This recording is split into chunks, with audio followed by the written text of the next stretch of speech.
Hi, I'm Tom Marks with the Marks Law Firm in Orlando, Florida, and welcome to the Healthy Family Law Attorney.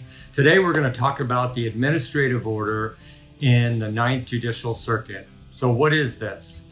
The administrative order that has to be filed with every dissolution of marriage case in Orange and Osceola counties requires a significant following by family law clients. So let's dive in. Okay, first, it's an order that was entered by the Chief Judge, Donald Myers, in December of 2019, which is still in effect. And because it's an order, if the parties do not comply with it, they are subject to sanctions by the court. First of all, the order says that it is in place to provide guidance, to reduce negative impact on children, to provide for stability for families, to reduce the number of emergency hearings in family law cases. And how does it do that? Bottom line is the standing administrative order requires the parties to maintain the status quo and do what they have historically done during the marriage. The first section starts with shared parental responsibility. What that means is that the court is saying that until the court enters an order otherwise, the parents are supposed to treat time sharing or contact as if it was part of shared parental responsibility. And the definition of that is the parents have an equal say in all of the major decisions affecting the welfare of the minor children. So until the court orders differently, make decisions jointly as the parents and do it in the best interest of the minor children. And the administrative order also says that even if you want the majority time sharing, you have to encourage a loving relationship between the children and the other parent, or that's going to be used against you later in the proceedings. Okay, so just so everyone knows, the administrative order is served with the petition for dissolution of marriage in every family law case in Orange and Osceola counties. And the petitioner is bound by the administrative order from the moment the petition is filed with the court, and the respondent, the one receiving the petition, is bound by it as soon as they are served with the petition. So if you want to do anything outside of the administrative order, you better do it before you file your petition for dissolution of marriage. The next section of the administrative order requires that both parents attend a parenting class that's ordered by the court in every case within 45 days of the case being served on the respondent. So the parenting class can be either in person or online. Obviously, since COVID, virtually all cases involve virtual parenting classes.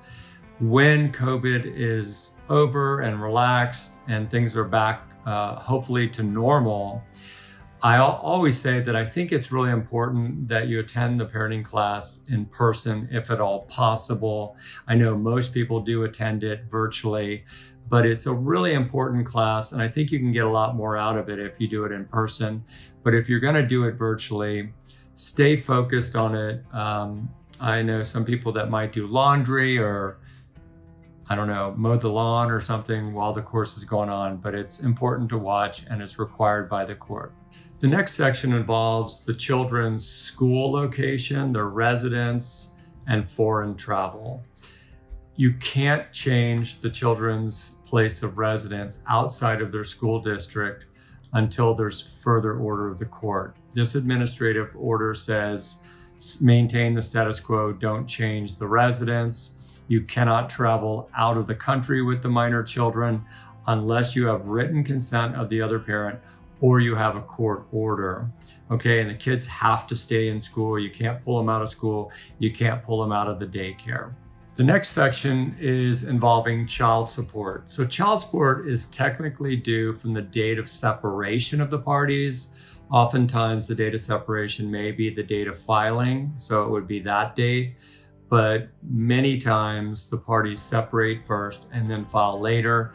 So as soon as you separate, if you are the primary wage earner or the higher wage earner, you should start to pay temporary child support. Otherwise, you're going to have a child support arrearage that builds, number one, and then you may have a big chunk of change that's due all at one time. Number two, you will look bad to the judge. The judge will look at you and say, why haven't you been paying any child support all this time? It's been 6 months since the case was filed or 6 months since you separated. You haven't provided any support. You must not care about your children. And so that may bias the judge against you. I would say even if you've overpaid the child support, when you get to the hearing on determining the amount of child support, the court will give you a credit on any amount you paid over and above the actual child support guideline amount that's been approved by the court. Okay, so the next section is about self-represented parties, also known as pro bono representation. You're representing yourself, and the court in the administrative order urges you to retain legal counsel because of the complications and the technical matters that deal with family law cases. But if you feel competent to represent yourself, or there's just no way you can afford an attorney, make sure that you clearly look at the administrative order, because first the judge is going to say in his order that no one at the courthouse is going to give you any legal advice. No judge, no judicial assistant, no clerk. Second, that you're going to be required to know the rules, the procedures, the law, the rules of evidence, just like the attorneys are. So you're going to be held to a higher standard. I can tell you that that's true, and some judges do things a little bit differently. Some judges are very strict on that, and then some judges will give you a little bit of leeway, but essentially they're legally required to hold you to the same standard that the lawyer is. Okay, you're also put on notice that you're not allowed to have any private communications with the judge or the court personnel. Any conversation with the judge without the other side present is known as an ex parte communication. Lawyers are not allowed to do it. So pro se or self-represented litigants are not allowed to do it either. You're also required to know how to file things with the court, with the clerk of court. You're also supposed to copy all opposing counsel or parties on the case. You also need to know how to schedule a hearing with the judicial assistant and using the courthouse JAX communication network. Okay, next, you have to make sure, like I said at the very beginning, you maintain the status quo. So what does that mean? You have to continue to pay all the things that you have historically paid, whether it's food, shelter, utilities, insurances, whatever it is. You can't just stop paying those. You can't drop somebody from the auto insurance or the life insurance or homeowners insurance, any of that. You will be subject to sanctions by the judge if you do that. Okay, next, there is something known as a financial affidavit and mandatory disclosure. You must provide your fully completed financial affidavit and the mandatory disclosure within 45 days of service of the pleadings in the case. I've done prior videos on the financial affidavit as well as mandatory disclosure. They're both, well, the financial affidavit I'll say is, and I have said, is the most important financial document in the case. Mandatory disclosure is just what it sounds like, mandatory, unless it is clearly waived by the parties or somehow waived by the court. Typically is not though, so you must produce those documents. There are a bunch of financial documents. Look at my prior video and I get into that in detail. I will tell you a story about a case I had where I knew the opposing counsel and his client didn't want to provide a financial affidavit. We were at the courthouse. The court had ordered them to go ahead and produce the financial affidavit, which, unless there's going to be a simplified dissolution with no alimony, no child support, no form of support whatsoever, then you're going to have to file it. So the court ordered it. The attorney handed it to me right before we walked into mediation, and it was blank. It was signed and notarized by his client, but it had no information. So I immediately filed a motion for contempt and to compel, and we went straight up and saw the judge, and the judge was irate. So held the parties or the other party in contempt, and so made sure that we got that document. Of course, attorney's fees were awarded, and you want to avoid that and not try to play games with the financial affidavit. Okay, we're almost done. Disposition of assets and accounting. So you can't destroy or hide or conceal assets in the case, whether it's marital assets or non-marital assets, doesn't matter. And if you've spent monies or done something with any assets in the case during the case prior to an order entered by the court, then you're going to have to give an accounting of exactly what you did with that. And so if you can't, then the court is going to sanction you for that. All right. Finally is business records. And business records is any type of financial record in the case, whether it's bank statements or whatever. You cannot destroy those or conceal those. You must produce those as part of mandatory disclosure, again, maintaining the status quo. This also involves insurance. As was mentioned earlier, they talk about you can't cancel insurance. You can't take on additional debt. What one exception, other than medical necessaries or shelter, utilities, food, that kind of stuff, attorney's fees is actually considered a necessity. The court will later on apportion the attorney's fees. If one party had to pay attorney's fees and they really couldn't afford it and they had to borrow money or they had to take it from the joint bank account, the court can later make the higher wage earner pay those attorney's fees, but they are allowed to be paid as necessities in the case. The final part of the administrative order involves sanctions.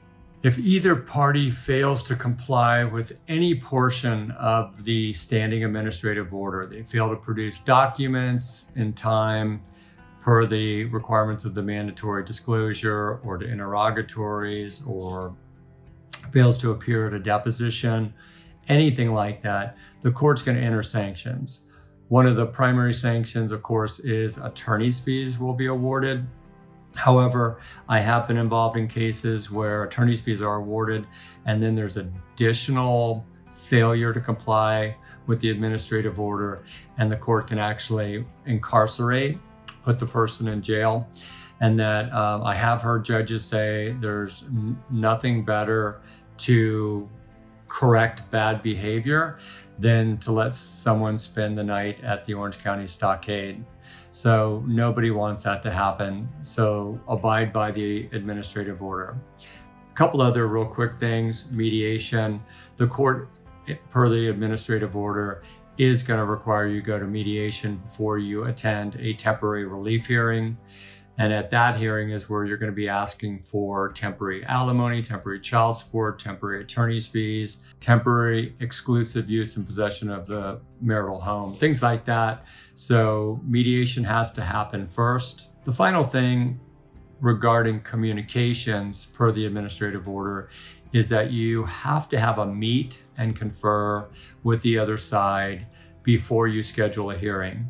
The court wants the attorneys or the attorney and the pro se litigant to talk about the motion before the hearing is scheduled. Why? Because if the parties, through their counsel or pro se, talk about the motion, they may be able to resolve it and judges always want matters to be resolved amicably if possible by the parties. That's why they prefer mediation so much, and that's why they require a meet and confer. Okay, so those are the essential elements of the standing administrative order in Orange and Osceola counties. Other counties do also have administrative orders. The 18th Judicial Circuit has one for Seminole and Brevard County. Other Central Florida counties have standing administrative orders. Be sure to be aware of what that administrative order says. When you retain your attorney, he or she should tell you about the administrative order and what you need to do to comply with it. Okay, I hope that provides some assistance today. As I always like to say, I believe your family matters. So I want to provide hope and help to your family to successfully navigate the family law process in a healthy way. So I hope you subscribe to the channel, hit that like button or that bell icon, and I'll see you next time.